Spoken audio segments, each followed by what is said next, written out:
Halo, Assalamualaikum warahmatullahi wabarakatuh. Salam sejahtera untuk semua. Mungkin sebagian orang tidak tahu jika Surakarta dulu merupakan daerah istimewa, seperti halnya Yogyakarta. Namun, status daerah istimewa Surakarta hanya bertahan sekitar setahun. Jika dicermati, ada sejumlah faktor yang menyebabkan runtuhnya status sebagai daerah istimewa. Secara garis besar, ada penyebab internal dan eksternal. Yuk kita bahas secara detail. Sebelum membahas soal status daerah istimewa Surakarta, kita telusuri dulu sejarah Kasunanan Surakarta dan Pura Mangkunegaran. Secara singkat saja, sebagai pijakan berpikir.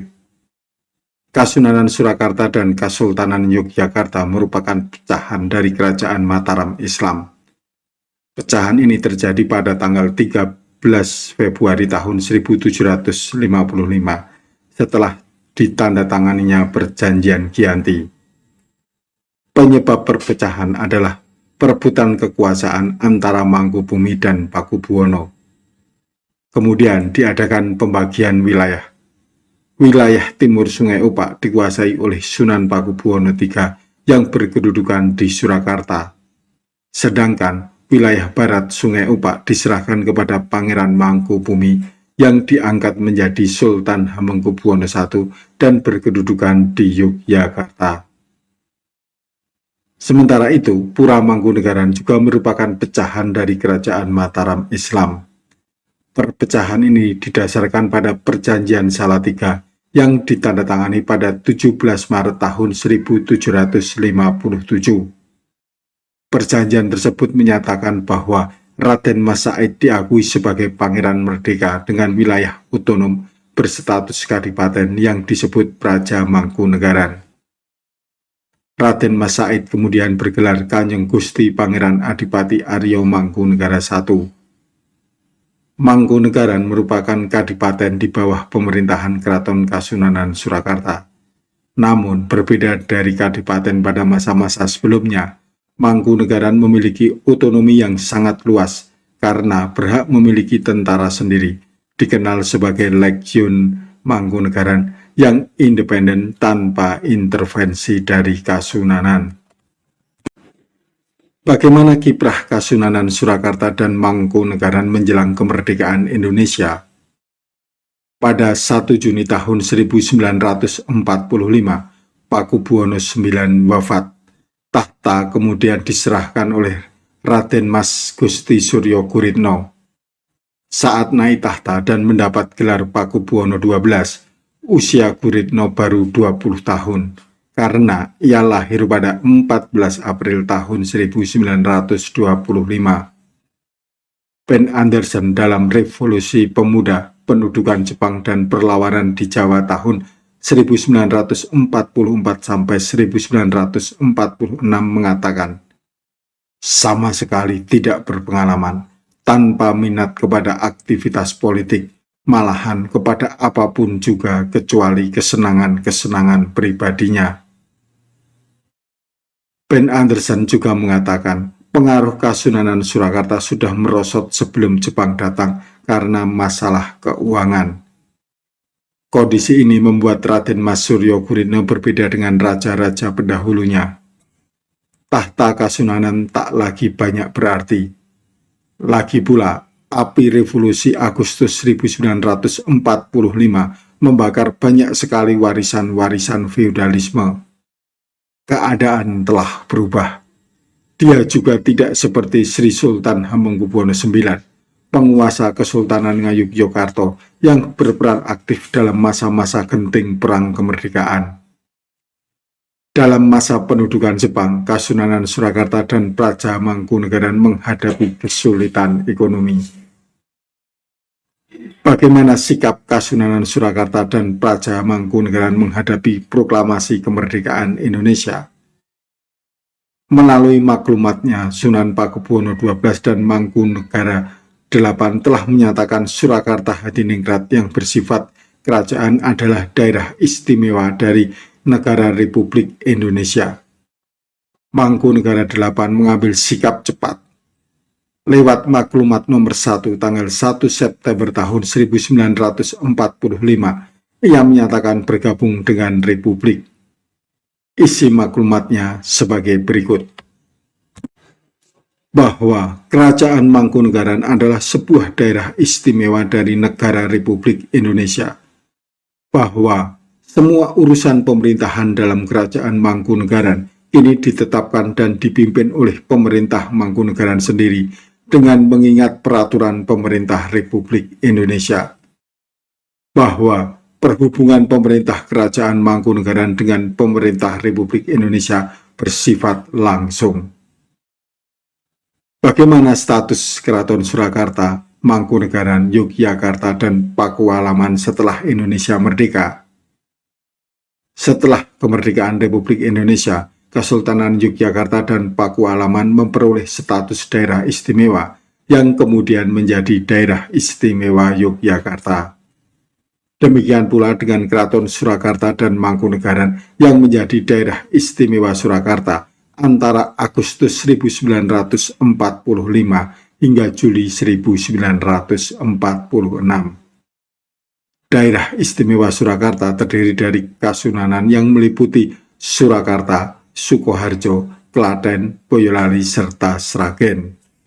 Sementara Mangkunegaran yang meliputi wilayah Wonogiri dan Karanganyar.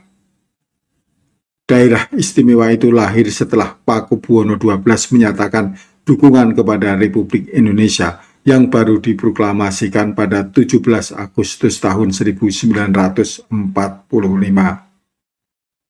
Namun, keistimewaan Surakarta tak seawet di Yogyakarta. Hal ini disebabkan Kasunanan Surakarta dan Mangkunegaran tidak bisa bekerja sama seperti halnya Kesultanan dan Pakualaman. Tidak ada yang mau berada di bawah. Keduanya merasa sama tinggi dan kuat. Mangkunegara tidak mau menjadi wakil kepala daerah istimewa Surakarta. Tuntutannya adalah Kasunanan Surakarta dijadikan daerah istimewa sendiri di bawah Sri Sunan. Sedangkan Mangkunegaran harus dijadikan daerah istimewa juga di bawah pimpinan Mangkunegara. Jadi di Surakarta tidak pernah tercapai kata sepakat untuk mendirikan hanya satu daerah istimewa sebagai gabungan dari Kasunanan Surakarta dan Mangkunegaran seperti di Yogyakarta. Selain itu, lahirnya gerakan anti-Swapraja pada masa revolusi kemerdekaan yang dimotori oleh kelompok intelektual, pemuda, dan para pelajar di bawah pimpinan keraton sendiri yaitu Sumo Tiningrat. Gerakan anti-Swapraja ini melakukan penculikan terhadap pepatih dalam Kasunanan Surakarta yaitu Sosro Tiningrat pada 17 Oktober tahun 1945. Dia kemudian dibunuh oleh gerombolan anti-Swapraja. Aksi tersebut diikuti pencopotan bupati-bupati yang umumnya kerabat raja dan diganti orang-orang yang pro gerakan anti-Swapraja. Pada Maret 1946, pepatih Dalem yang baru, Yudonagoro, juga diculik dan dibunuh. Lalu, April 1946, 9 pejabat di Kepatihan mengalami hal yang sama. Menurut catatan Ari Dwipayana dalam buku berjudul Bangsawan dan Kuasa, kembalinya para ningrat di dua kota, sampai dengan tahun 1946, prajurit yang masih mendukung Pakubuwono XII hanya berjumlah 200 orang. Itu pun hanya mengurusi agama dan ritual saja. Ribuan rakyat yang diantaranya menjadi milisi bersenjata tak merasa perlu untuk setia kepada Pakubuwono. Mereka tidak menginginkan hadirnya daerah kerajaan yang punya kuasa politik. Artinya menolak daerah istimewa Surakarta. Pada Januari 1946, Pakubuwono XII dan ibunya, juga Suryo Hamijoyo, diculik barisan banteng. Mereka baru dibebaskan setelah membuat pernyataan penyesalan dan panggilannya disamakan dengan para pemimpin republik, yaitu Bung, panggilan yang amat populer di era revolusi. Pada 19 April tahun 1946, barisan banteng menerobos keraton Surakarta. Mereka menuntut Pakubuwono XII menyerahkan kekuasaannya kepada rakyat. Sekitar 60 orang yang terdiri dari orang-orang partai dan laskar bersenjata menuntut penghapusan daerah istimewa Surakarta. Akhirnya, pada 30 April tahun 1946, Pakubuwono XII membubarkan daerah Swapraja. Sementara penguasa Mangkunegaran memaklumkan konstitusi wilayahnya di bawah payung Republik Indonesia, seperti dulu di bawah Kerajaan Belanda. Pada Mei 1946 di Boyolali dan Klaten diadakan rapat umum anti Swapraja, dan pada 23 Mei 1946 4 kabupaten di wilayah Swapraja Surakarta, yaitu Klaten, Boyolali, Sragen, dan Sukoharjo, memutuskan hubungan dengan Kasunanan. Daerah-daerah itu kemudian masuk ke Provinsi Jawa Tengah dan daerah istimewa Surakarta lalu dihilangkan. Setelah daerah Swapraja hilang, berdasarkan maklumat nomor 1 tanggal 1 Juni 1946, pemerintahan militer dibentuk di Surakarta oleh Kolonel Sutarto dengan nama Pemerintahan Rakyat dan Tentara. Teman-teman, daerah istimewa Surakarta hanya bertahan 1 tahun. Kasunanan tinggal keraton saja tanpa kekuasaan politik.